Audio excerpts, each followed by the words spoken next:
Bismillahirrahmanirrahim. Assalamu alaikum. Day 92.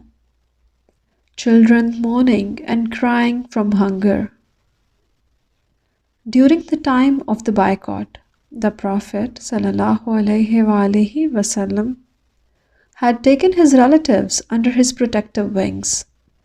His wife Khadijah was, of course, his greatest help. They spent all their wealth helping their relatives. Once it was finished, they waited with great patience. Abu Talib, on the other hand, was supporting his dearest nephew. The pagans were expecting those believers who suffered the most to leave the Prophet in protest one by one. Then he would be left by himself, and they would be able to do every evil thing to him. But time was passing, and not one of the believers was deserting him. There were some among the pagans who could not accept what was being done, the unfair treatment and the persecution.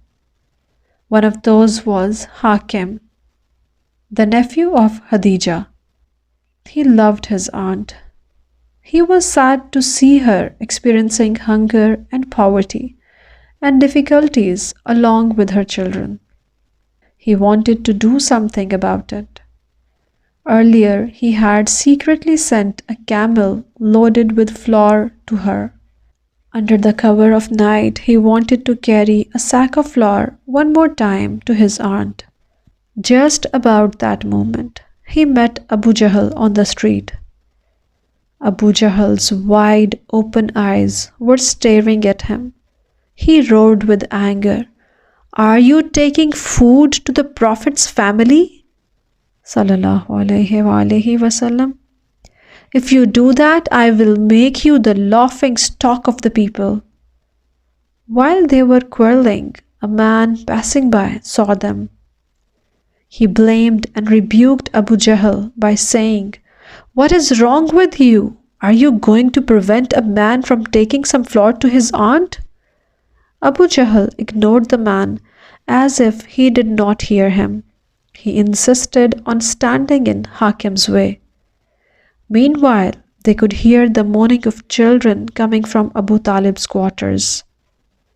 While Hakim was making every effort to carry the sack of flour there, the man who shouted at Abu Jahl punched him very hard in the face. Abu Jahl fell to the ground.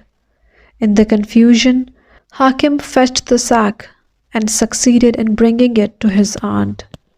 The plan of Abu Jahl and his friends had backfired. They were bewildered. Exactly 3 years had passed since the boycott had started.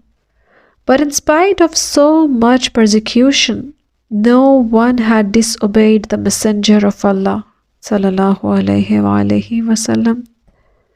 The pagans had once more lost all hope. They had failed to stop the believers. Meanwhile, during this period, the Messenger sallallahu alaihi wasallam never failed to carry out his duty.